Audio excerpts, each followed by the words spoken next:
ആദ്യമായിട്ടേക്ക് തോന്നിയ ഒരു കാര്യം, മലയാളത്തിൽ എല്ലാവരും ഉപയോഗിക്കുന്ന വാക്കുകൾ സിനിമാ പേരായി കിട്ടിയിട്ടുള്ള വളരെ ചുരുക്കം ആക്ടേഴ്സിൽ ഒരാളാണ് വിനയ്. പ്രേമം നമ്മൾ എത്രയോ യൂസ് ചെയ്യുന്ന വാക്കാണ് അത്, അതിൽ സെൻട്രൽ ക്യാരക്ടറാണ്. തമാശ, അതിനു മുമ്പ് അങ്ങനെ ഒരു പടം വന്നിട്ടില്ല എന്നുള്ള ഒരു രസമായിട്ടുള്ള സംശയം. ഞാൻ അങ്ങനെ ആലോചിച്ചിട്ടില്ല. ഇപ്പൊ വിഷ്ണു ആലോചിച്ചു സംശയം. അങ്ങനെ ഈ പറയുന്ന പോലെ പേരുടെ നമ്മൾ ഒരുപാട് തവണ നമുക്ക് സംശയം വരുന്നു എന്ന് പറയുന്നത് ഈ സിനിമയെ കൂടുതൽ റിലേറ്റബിൾ ആക്കിയെന്ന് എനിക്ക് ഫീൽ ചെയ്തു. അങ്ങനെ ഫീൽ ചെയ്തു. പക്ഷെ ഇങ്ങനെ ഒരു പരിപാടി, പ്രേമം, തമാശയും സംശയവും കോമൺലി യൂസ് ചെയ്യുന്ന പ്രേമവും തമാശയും പോലെ തന്നെ ആവട്ടെ സംശയം.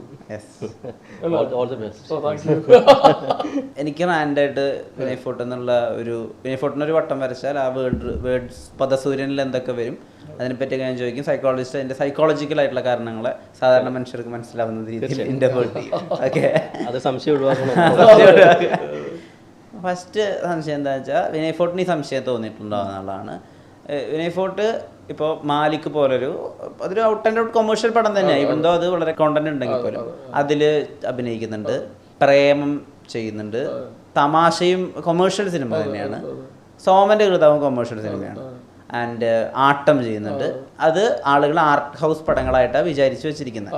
പോപ്പുലർ തോട്ടിൽ അങ്ങനെയാണുള്ളത്. സോ വിനയ് ഫോർട്ടിന് എപ്പോഴെങ്കിലും ഞാനൊരു സ്റ്റാർ ആണോ, ഞാനൊരു ആക്ടർ ആണോ എന്നുള്ള സംശയം തോന്നിയിട്ടുണ്ട്? ഒന്നും ഒരിക്കലും ഞാൻ സ്റ്റാർ അല്ല എന്നുള്ള വളരെ കൃത്യതയുള്ള ഒരാളാണ് ഞാൻ. എനിക്ക് പലപ്പോഴും തോന്നിയിട്ടുണ്ട് എൻ്റെ ഒരു സ്ട്രെങ്ത് എന്ന് പറയുന്നത് എനിക്ക് എൻ്റെ വീക്ക്നെസ് അല്ലെങ്കിൽ എൻ്റെ ഒരു പരിമിതി എനിക്ക് വളരെ വ്യക്തമായിട്ട് അറിയാമെന്നുള്ളതുകൊണ്ടാണ്. അപ്പോൾ ഈ സിനിമകളെ പലപ്പോഴും ഞാൻ കാണുന്നത് എങ്ങനെയാണെന്ന് അറിയുമോ? ഞാൻ സിനിമകളെ കാണുന്നത് നല്ല സിനിമ, നല്ലതല്ലാത്ത സിനിമ എന്നുള്ളതാണ്. ഞാനിത് commercial cinema, art house cinema എന്ന് കാണാറില്ല. അപ്പോൾ എന്നെ സംബന്ധിച്ച് ഇപ്പൊ ഫാമിലി ആബ്സൊല്യൂട്ട്ലി ഒരു ആർട്ട് ഹൗസ് സിനിമയാണ്. അത് ചെയ്യുന്നതിന് മുമ്പ് എനിക്ക് അറിയുന്ന ഒരു ആർട്ട് ഹൗസ് സിനിമ തന്നെയാണ്. ആട്ടത്തിന് ഞാൻ ഒരിക്കലും ഒരു ആർട്ട് ഹൗസ് സിനിമ എന്ന് പറയില്ല. കാര്യം ആട്ടം എവിടെയാണ് നിൽക്കുന്നതെന്ന് നമ്മളങ്ങനെ ഇതൊരു ആർട്ട് ഹൗസ് സിനിമയോ അല്ലെങ്കിൽ ഇത് കമേഴ്ഷ്യൽ സിനിമയോ ആയിട്ട് എടുക്കുന്നതിൻ്റെ അപ്പുറത്തേക്ക് ഇതൊരു ഇൻറ്റൻസ് ആയിട്ടുള്ള ഒരു സിനിമയായിരിക്കണം. ഇത് എൻഗേജിങ് ആയിട്ടുള്ള ഒരു സിനിമയായിരിക്കണം. ഇതിൽ നമ്മുടെ ഏറ്റവും പ്രിയപ്പെട്ട 10 സുഹൃത്തുക്കൾക്ക് പെർഫോം ചെയ്യാനുള്ള ഒരു സ്പേസ് ഉണ്ടാകണം എന്ന് പറയുന്ന ഒരു അടിസ്ഥാന തോട്ടിൽ നിന്നുണ്ടായ ഒരു സിനിമയാണ്. അപ്പൊ ആട്ടം ഏതൊരു കമേഴ്ഷ്യൽ സിനിമയെ പോലെ ഭയങ്കര എൻഗേജിങ്ങും നല്ല പേസ് ഉള്ള ഒരു സിനിമയാണ്. അങ്ങനെയാണ്. അപ്പൊ ഞാൻ ഒരു സ്റ്റാർ ആകാൻ ആഗ്രഹിക്കുന്ന ഒരാളാട്ടോ. കാര്യം സ്റ്റാർ പവറിന്റെ ഒരു അഡ്വാൻറ്റേജ് എന്ന് വെച്ച് കഴിഞ്ഞാല്, ഞാൻ കുഞ്ഞിലെ നാടകം കളിക്കുമ്പോഴായാലും, ഞാൻ അല്ലെങ്കിൽ ലോകധർമ്മിയിൽ ചേർന്ന് വളരെ സീരിയസ് ആയിട്ട് തിയേറ്റർ ചെയ്യുമ്പോഴും, അല്ലെങ്കിൽ അതിനുശേഷം ഫിലിം സ്കൂളിൽ പോയപ്പോഴും, അതിനുശേഷം സിനിമയിൽ അഭിനയിക്കാൻ വരുമ്പോഴൊക്കെ നമ്മളെപ്പോഴും ചിന്തിച്ചിരുന്ന, എപ്പോഴും പറയുന്ന അഭിനയത്തെക്കുറിച്ചും അല്ലെങ്കിൽ അഭിനയത്തിലെ സത്യസന്ധതയെ കുറിച്ചും, അല്ലെങ്കിൽ ഒരു ക്യാരക്ടറിനെ നമ്മളെങ്ങനെ അപ്രോച്ച് ചെയ്യുന്നു, അയാളുടെ ഒരു ബോഡിയിൽ ഇതൊക്കെ പറയുന്നതുകൊണ്ട് ഞാൻ മഹത്തായ സാധനങ്ങളൊന്നും ചെയ്തിട്ടൊന്നുമില്ല. ഇതെല്ലാം എൻ്റെ ആഗ്രഹങ്ങളും. അപ്പൊ എൻ്റെ ചിന്തകൾ മുഴുവൻ ഇതായിരുന്നു. ഒരു കഥാപാത്രത്തിന്റെ മാനസികാവസ്ഥയുടെ മറ്റേ റിഫ്ലക്ഷൻ ആയിരിക്കില്ല ഒരു ക്യാരക്ടറിന്റെ ബോഡി ലാംഗ്വേജ്. അല്ലെങ്കിൽ ഇപ്പൊ നമ്മൾ 3 പേരും കൂടി ഒരു സീൻ ചെയ്യുമ്പോൾ അത് എത്രത്തോളം റിയൽ ആക്കാം, എത്രത്തോളം ട്രൂത്ത്ഫുൾ ആക്കാം. അങ്ങനെ അത്തരം ചിന്തകളെ എനിക്ക് ഉണ്ടായിരുന്നുള്ളൂ. 15 വർഷമായി. ഇനി അങ്ങനെ ചിന്തിച്ചിരുന്ന പണിവാളൂന്ന് എനിക്ക് മനസ്സിലായി. അപ്പോ അതൊക്കെ ഓക്കെ. അപ്പൊ അങ്ങനെ ഇനിയിപ്പോ ഞാൻ ആഗ്രഹിക്കുന്നത് എന്താന്ന് വെച്ച് കഴിഞ്ഞാൽ, ഇപ്പോ അജണ്ട ഭയങ്കര ക്ലിയർ ആണ്, സ്ട്രെയിറ്റ് ആണെന്ന് വെച്ച് കഴിഞ്ഞാൽ വേറെ വിപ്ലവമൊന്നുമില്ല.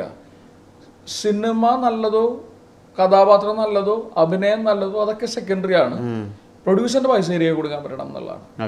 അതിന് സ്റ്റാർ പവർ ഭയങ്കര ഇമ്പോർട്ടൻ്റ് ആണ്. അല്ലെങ്കിൽ ഞാൻ പല സിനിമകൾ എന്നെ തിരഞ്ഞെടുക്കുന്നതാണ്. ഇപ്പോൾ ഞാൻ 10-70 സിനിമ ചെയ്തു.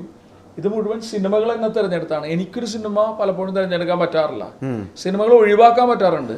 പക്ഷെ എനിക്ക് ഇഷ്ടപ്പെട്ടൊരു സിനിമ ഞാൻ ചെയ്യണമെങ്കിൽ ഞാൻ സ്റ്റാർ ആവണം. അല്ലെങ്കിൽ എനിക്ക് ഭയങ്കര ലൈക്കബിലിറ്റി ഉണ്ടാകണം. നമ്മുടെ ഫസ്റ്റ് ഡേ തിയേറ്ററിലെ ആളുകൾ നമ്മളെ കണ്ടുകൊണ്ട് വരണം. അങ്ങനെ ഒരു സ്റ്റാർ പവറിലേക്ക് എത്തണം. ഇതിന്റെ അർത്ഥം ഭയങ്കര ഈ പറയുന്ന ഈ മറ്റേ 10 കോടിയുടെ ഫ്ലാറ്റോ അല്ലെങ്കിൽ മറ്റേ ലംബോർഗിനിയോ പോർഷോ ഒന്നും അല്ല. അതൊന്നും എന്റെ പ്രയോറിറ്റി അല്ല ചങ്ങായി. പക്ഷെ എനിക്ക് നല്ല സിനിമകൾ ചെയ്യണം, നല്ല ഫിലിം മേക്കേഴ്സിന്റെ നല്ല സ്ക്രിപ്റ്റിൽ വർക്ക് ചെയ്യണം, നല്ല കഥാപാത്രങ്ങൾ ചെയ്യണം, കുറച്ചും കൂടി കമേഴ്ഷ്യലായിട്ട് ഉള്ള സിനിമകളിലേക്ക് എത്തണം. കുറച്ചും കൂടി പലപ്പോഴും നമ്മൾ ഇപ്പോൾ OTT വന്നപ്പോൾ സംഭവിച്ചിട്ടുണ്ട്. എൻ്റെ അപ്പുറത്തേക്ക് കുറച്ചും കൂടി പാൻ ഇന്ത്യൻ എന്ന് പറയുന്ന ഒരു സാധനം ഉണ്ടല്ലോ. ഇപ്പോൾ OTT വന്നു കഴിഞ്ഞപ്പോൾ ദ ഗോഡ് ഫാദർ ഉള്ള സ്പേസിൽ തന്നെയാണ് നമ്മളുടെ ഒരു സിനിമ ആർട്ടോ പ്ലേസ് ചെയ്യപ്പെടുന്നത്. അപ്പൊ ആ ഒരു ക്വാളിറ്റിയിലുള്ള സിനിമകളിലേക്ക് എത്തുക എന്ന് പറയുന്നതാണ് ആഗ്രഹം.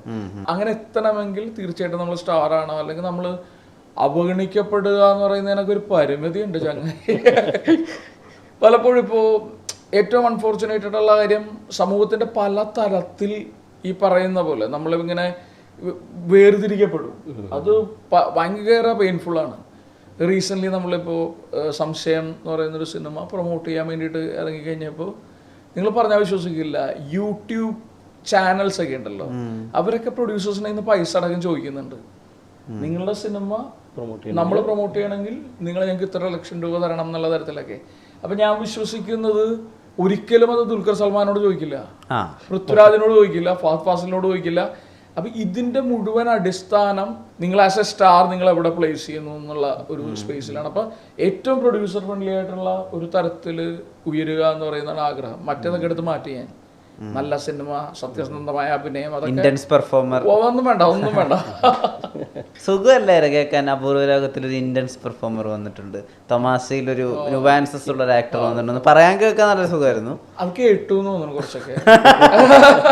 ഇനിയിപ്പോ അതിൽ കാര്യമില്ല, ഇത് റിയാലിറ്റി ആണല്ലോ. സിനിമ ഇപ്പൊ വന്ന് ഇതൊരു ഹാർഡ് കോർ ബിസിനസ് ആണ്.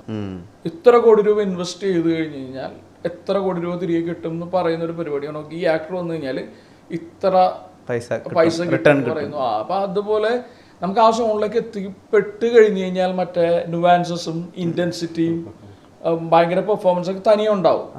കാര്യം നമ്മള് ഇതുവരെ നമ്മൾ ചെയ്തപ്പോൾ ആളുകൾ നല്ലതെന്ന് പറയുന്ന സിനിമകൾ മുഴുവൻ എടുത്തു കഴിഞ്ഞാൽ അതിന്റെ പിറകിലൊരു ഗംഭീര ഫിലിം മേക്കറും നല്ല തിരക്കഥാകൃത്തും ഒക്കെ ഉണ്ട്. അത്തരം ആളുകളുടെ സിനിമകളിൽ മേജർ റോൾ ചെയ്യാൻ പറ്റിയാൽ മതി, ബാക്കി അവര് ചെയ്തോളൂ. നമ്മൾ അവരെ ഫോളോ ചെയ്യുക എന്ന് പറയുന്നത്, ഞാൻ എന്റെ പണിയെടുത്താൽ മതി, ബാക്കിയുള്ള പണി മുഴുവൻ അവരെടുത്ത് അത്യന്തികോട് സിനിമ പുറത്തേക്ക് വരുമ്പോൾ ആളുകൾ പറയും നിങ്ങൾ നന്നായി അഭിനയിച്ചു എന്ന് പറയും.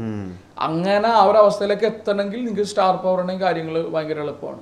ഇപ്പൊ വിനയ് ഭയങ്കര ക്ലിയർ ആണ്, വിനയ്ക്ക് ആരാവണം, സ്റ്റാർ ആവണോ ആക്ടർ ആവണോ. ഇപ്പൊ ആക്ടറാണ്, ഇന്റൻസ് ആക്ടറാണ്, സ്റ്റാർ ആവണ കാര്യത്തിൽ ഭയങ്കര ക്ലാരിറ്റി ഉണ്ട്. പക്ഷെ അപ്പുറത്ത് ഇപ്പൊ വേറെ ആളുകളുണ്ടാവും. ഇപ്പൊ അയാള് ഫുൾ ടൈം ഇപ്പൊ ഗ്രാഫിക് ഡിസൈനർ ആയിട്ടായിരിക്കും വർക്ക് ചെയ്യുന്നുണ്ടാവുക. പക്ഷെ ഉള്ളിന്റെ ഉള്ളിൽ അയാൾക്ക് അടുത്ത രജനീകാന്ത് ആവണമെന്നായിരിക്കും ആഗ്രഹം ഉണ്ടാവുക. ഒരു 99% പേർക്കുണ്ട്. ഉണ്ടാവും. നമ്മളോട് ഒരു ആശാൻ പറഞ്ഞിട്ടുണ്ട്, ഒരു ഗ്രോത്ത്. അപ്പൊ ഞാൻ ചോദിക്കുന്ന അടുത്ത ഈ സ്വയം സംശയം, അതെങ്ങനെയാ വരണേ? ഇത് സ്വയം സംശയം സ്വാഭാവികമായിട്ടും വരുന്ന രണ്ട് കാരണങ്ങളാണ്. ഒന്നൊരു ഐഡന്റിറ്റി ക്രൈസിസ് ഉണ്ടാവും. മിക്ക ആൾക്കും അവർ നിൽക്കുന്ന ആ ഒരു ഐഡന്റിറ്റിയിൽ സാറ്റിസ്ഫൈഡ് ആണോ എന്നുള്ളൊരു ഫസ്റ്റ് ഒരു തോട്ട് വരും. അപ്പോൾ അവിടെ നിന്ന് തുടങ്ങും. പിന്നെ അതിനകത്ത് ഒരു അപ്ഗ്രേഡ് ചെയ്യാൻ വേണ്ടി അടുത്തേക്ക് പോകും. അവിടെ വേറൊരു സംഭവം സ്റ്റാർട്ട് ചെയ്യും, ഒരു ഫിയർ ജനറേറ്റ് ചെയ്യും, ഒരു ഭയം, ഇനി കിട്ടുമോ ഇല്ലയോ. അവിടുന്ന് സംശയം തുടങ്ങാൻ തുടങ്ങും, ഇത് പറ്റില്ല, ഇത് പറ്റുമോ, നടക്കുമോ ഇല്ലയോ എന്നൊരു ക്യൂരിയോസിറ്റി പ്ലസ് ഒരു ഡൗട്ടും കൂടി ക്രിയേറ്റ് ചെയ്യും. ഇതാണ് സ്വാഭാവികമായിട്ട് നടക്കുന്നത്. ഐഡന്റിറ്റി ആണ് ഫസ്റ്റ് ഇഷ്യൂ ഇതിനകത്ത് വരുന്നത്. പിന്നെ ഇവർക്ക് അങ്ങനെ ഐഡന്റിറ്റി ഉണ്ടായിരുന്നു, ഒരു ഇഷ്യൂ ക്രൈസിസ് അങ്ങനെ ഇതിലും ഉണ്ടായിട്ടുണ്ടായിരുന്നു? ഷാർപ്പായിരുന്നു. എനിക്ക് 4ാം ക്ലാസ്സിൽ വെച്ച് ക്ലാരിറ്റി ഉണ്ടായിരുന്നു, അത് മിക്ക ആളുകളും ഇതല്ലെങ്കിൽ വേറെ ഒന്നുമില്ല എന്നുള്ളത്. കാര്യം അന്ന് തന്നെ എനിക്ക് ജഡ്ജ് ചെയ്യാൻ പറ്റിയിരുന്നു. അതായത് എന്തിലെങ്കിലും നമുക്കൊരു, പിന്നെ ഞാൻ ഭയങ്കര ഇൻവിസിബിൾ ആയിട്ടുള്ള ഒരു പയ്യനായിരുന്നു. എൻ്റെ ചൈൽഡ്ഹുഡൊക്കെ ഞാൻ 3ാമനായിരുന്നു. ചേച്ചി, ചേട്ടൻ, ഞാൻ. അപ്പോൾ എൻ്റെ ഫാമിലിയിൽ മുഴുവൻ 2 പേരുള്ളൂ. അപ്പൊ ഞാൻ മാത്രമാണ് എക്സ്ട്രാ. അപ്പൊ പലപ്പോഴും അവഗണിക്കപ്പെടുമായിരുന്നു. ഇപ്പൊ എവിടെയെങ്കിലും ട്രിപ്പ് പോകുന്നു, അപ്പൊ 2 കുട്ടികളെ കൊണ്ടുപോകാനുള്ള സ്പേസേ ഉള്ളെങ്കിൽ ഞാൻ അവിടെ റിജക്ട് ചെയ്യപ്പെടുന്നു. ശബരിമലക്ക് പോകുന്നു, അപ്പൊ 3ാമൻ ഇല്ല ഒരിടത്തും. ഇങ്ങനെ പോയി ഞാൻ മുഴുവൻ ഇൻവിസിബിൾ ആയിരുന്നു. അപ്പൊ അതിന്റെ ഒരു ട്രോമ എനിക്ക് എവിടെയുണ്ട്. ഭയങ്കര ലവിങ് ആയിട്ടുള്ള ഫാമിലിയും ഒക്കെ ആട്ടോ. പക്ഷെ ഈ പറയുന്ന 3ാമൻ, ഇപ്പൊ ഞാനിങ്ങനെ, എൻ്റെ ചേച്ചിയുണ്ട്. അപ്പൊ ഞാൻ കൊച്ചിലെ ഞാൻ ഒരു തടിയനായിരുന്നു. അപ്പൊ ഞാനിങ്ങനെ ഇരിക്കും, ഞാൻ എന്തെങ്കിലും കഴിച്ചോണ്ടൊക്കെ ഇരിക്കുമ്പോൾ ചേച്ചി ഇങ്ങനെ പോയിട്ട്, ചേച്ചി വന്നിട്ട് എനിക്കൊരു ചവിട്ട് വരും. വെറുതെ വലിഞ്ഞേറി വന്നേക്കാണെന്ന് പറഞ്ഞിട്ട് ചേച്ചി പോകും. അപ്പൊ ഞാൻ ചേച്ചിയുടെ കളിയാക്കാണ്. തന്നെ ഒരു തമാശകള് ചെയ്യണം, എന്നെ ഉപദ്രവിക്കുന്നതല്ല. അതുകൊണ്ടിട്ട് എന്തോ ഞാൻ ഭയങ്കര ഒരു എക്സ്ട്രാ വലിഞ്ഞേറി വന്ന ഒരാളായിട്ടുള്ള ഒരു ഫീൽ എനിക്ക് ഉള്ളിലുണ്ടായിരുന്നു. ഞാൻ എപ്പോ സ്റ്റേജിൽ നിൽക്കുന്നു എന്ന് പറയുന്നിടത്ത് ഞാൻ വിസിബിളാ. ഞാൻ 4ാം ക്ലാസ്സിൽ നാടകം കളിക്കാൻ പോവാണ് ബാലസംഘത്തിന് വേണ്ടി, തെരുവ് നാടകം. അവിടെ ഫുൾ അറ്റൻഷൻ എന്റെ മുകളിലേക്ക് വരികയാണ്. 4ാം ക്ലാസ്സിൽ വെച്ചിട്ട് പലപ്പോഴും നമ്മൾ തെരുവ് നാടകം കളിക്കുന്നത്. അപ്പൊ ചെരുപ്പ് ഉപയോഗിക്കാൻ പറ്റില്ല. ഭയങ്കര ഉച്ചക്ക് 12 മണിക്കൊക്കെ റോട്ടിൽ ചിലപ്പോൾ ടർപ്പായോടെ ഉണ്ടാവില്ല. നമ്മൾ 8-10 പിള്ളേർ റോട്ടിൽ നിന്ന് വേനൽ തുമ്പികളുടെ കലാജാഥയിലൊക്കെ അഭിനയിക്കുമ്പോൾ ഞാൻ മനസ്സിലാകുന്ന എന്താണെന്നൊരു അവിടെ 10-50 പേരുണ്ടെങ്കിൽ 50 പേരും എന്നെ മാത്രം നോക്കുകയാണ്. അപ്പൊ എനിക്ക് മനസ്സിലായി, അതായത് ഞാൻ ഇവിടെ മാത്രമാണ് വിസിബിലിറ്റി, അല്ലെങ്കിൽ ഞാൻ ആ സ്റ്റേജിൽ മാത്രമാണ് എനിക്കൊരു ഹാപ്പിനെസ്. നമ്മളെല്ലാവരും ആഗ്രഹിക്കണം എന്താണ്, ഒരാൾ നമ്മളെ എക്നോളജ് ചെയ്യുക എന്നുള്ളതല്ലേ. നിങ്ങളൊരു എക്സിസ്റ്റൻസിനെ അംഗീകരിക്കുക എന്ന് പറയുന്ന ഒരു സാധനം ഉണ്ടല്ലോ, അത് സംഭവിക്കുന്ന അവിടെയാണ്. അപ്പൊ അവിടെ എനിക്ക് ട്രിഗർ ചെയ്തു, ഇനി ലൈഫിൽ വേറെ ഒന്നും ചെയ്യാൻ ആഗ്രഹിക്കുന്നില്ല ഞാൻ. പിന്നെ ട്രാവൽ ചെയ്യാണ്. ഞങ്ങളെല്ലാവരും ഫോട്ടോച്ചിക്കാരാണ്, വീട്ടുകാർ മുഴുവൻ, അമ്മ അച്ഛൻ ഫാമിലി മുഴുവൻ. ഞാൻ അവിടെ നിന്ന് പല സ്ഥലങ്ങളിലേക്ക് യാത്ര ചെയ്ത് ട്രാവൽ ചെയ്ത് നാടകം കളിക്കുന്നു, ഒരു കൂട്ടായ്മ ഉണ്ടാകുന്നു, നമ്മൾ ഒരുമിച്ച് പാട്ട് പാടുന്നു, ലിറ്ററേച്ചറിനെ കുറിച്ച് സംസാരിക്കുന്നു എന്നൊക്കെ പറയുന്ന വേറൊരു ലോകം ഉണ്ടല്ലോ. അന്ന് എനിക്ക് ക്ലാരിറ്റി ഉണ്ടായി, എനിക്ക് ഇത് ചെയ്താൽ മതി, എന്നെ പിടിച്ചിട്ട് ഇനി ഇന്ത്യയുടെ പ്രസിഡന്റ് ആക്കിയിട്ടും കാര്യമില്ല. അല്ല, ശരിക്കും ആ ഒരു ക്ലാരിറ്റി ഉണ്ടെങ്കിൽ ശരിക്കും സംശയം ഉണ്ടാകാത്തതിന്റെ കാരണം അത് തന്നെയാണ്. നമുക്ക് ലൈഫിൽ എവിടെ എത്തണം എന്നുള്ളൊരു കൃത്യമായ ഒരു തീരുമാനമുള്ള വ്യക്തി അവരെ പരാജയപ്പെടുത്താൻ പറ്റില്ല, എന്ത് ഇൻസൾട്ട് വന്നാലും. ഇപ്പോൾ already he had an insult അല്ലേ, ഒരു ഫീൽ, ഒരു ട്രോമാറ്റിക് ഇൻസിഡന്റ് ഉണ്ട്. അത് ശരിക്കും സ്വാഭാവികം ട്രിഗർ ചെയ്യുമെന്ന് പറയും. 2 വാക്കുകൾ ഭയങ്കര ഇമ്പോർട്ടൻ്റ് ആണ്, ഒന്ന് ഇൻസൾട്ട് ആൻഡ് ട്രിഗർ. ഇത് ട്രിഗർ ചെയ്തെങ്കിൽ ഉറപ്പായിട്ടും ജയിച്ചിരിക്കും. പക്ഷെ അവിടെ സംശയം എന്ന് പറയുന്നതിനേക്കാൾ ഉപരി അതിനെ ഫൈറ്റ് ചെയ്യാൻ പറ്റും എന്നുള്ളതാണ് ഉറപ്പായിട്ടും. തോൽവികളും ഇൻസൾട്ടും പരിപാടികളൊക്കെ മാരത്തൺ പോലെ ഒരുപാട് കിട്ടിയിട്ടുണ്ടാവും, ഇപ്പോഴും വരുന്നുണ്ട്, ഇനി വന്നുകൊണ്ടേയിരിക്കും ഇപ്പോഴും. പിന്നെ ഡെയിലി ബേസിസിൽ കിട്ടും. ഞാൻ നേരത്തെ പറഞ്ഞല്ലോ മച്ചാനെ, ഒരു യൂട്യൂബ് ചാനലിൽ നമ്മളോട് പറയാണ്, നമ്മുടെ പ്രൊഡ്യൂസറിനോട് പറയാണ് ഇയാളെ ഇന്റർവ്യൂ ചെയ്യാൻ 2 ലക്ഷം രൂപ വേണമെന്ന് പറഞ്ഞു കഴിഞ്ഞാൽ നമ്മളെ 15 വർഷത്തെ എക്സിസ്റ്റൻസ് ആണ് ചോദ്യം ചെയ്യപ്പെടുന്നത്. 15 വർഷം നമ്മൾ സിനിമയിൽ വർക്ക് ചെയ്തതിന്റെ റിസൾട്ടിലാണ് ഞാനിവിടെ ഇരുന്നിട്ട് ഞാൻ വിഷ്ണുവോട് സംസാരിക്കുന്നത്. അപ്പോൾ ഒരാൾ വന്നിട്ട് ഓൾറെഡി ഒരു പ്രൊഡ്യൂസർ, സംശയം പോലത്തെ ഒരു സിനിമ ഒരു കൊച്ചു സിനിമയാണ്, ആ സിനിമ ഈ പറയുന്ന പോലെ വലിയ പ്രൊഡ്യൂസേഴ്സ് അല്ല ചെയ്തിരിക്കുന്നത്. ഈ സ്ക്രീൻ പ്ലേയുടെ ക്വാളിറ്റി കണ്ടിട്ട് ഇത് സിനിമയാകണം, അല്ലെങ്കിൽ അത്ര നല്ല സ്ക്രീൻ പ്ലേ ആണെന്ന് പറഞ്ഞിട്ട് മുന്നോട്ട് വന്ന 3 പേരാണ്. ഇപ്പൊ സുരാജും ലിനുവും മറ്റേ ഡിക്സൺ ചേട്ടനും. അപ്പൊ അത്തരം ഒരു സിനിമ അപ്പൊ കമ്പാരിറ്റീവ്ലി ഒരു പുതിയ പ്രൊഡ്യൂസേഴ്സ് ആണ്. അപ്പോ സംഭവിക്കുന്നത് എന്താണെന്ന് വെച്ച് കഴിഞ്ഞാല് അവർ ഓൾറെഡി ഒരു സിനിമ, ഭയങ്കര സിനിമയെ സ്നേഹിക്കുന്ന ആളുകളാണ്. അപ്പൊ ആ സിനിമ ഒരു കരക്കെത്തിക്കാൻ നോക്കുമ്പോഴാണ് ഇത്തരം ഇതൊക്കെ ഓരോ തരത്തില് എവിടെയോ നമ്മുടെ ഒരു എക്സിസ്റ്റൻസിനെ ചോദ്യം ചെയ്യുന്ന ഒരു പരിപാടിയല്ലേ. ഇതെല്ലാം ഓരോ തരത്തില് വെല്ലുവിളികളാണ്.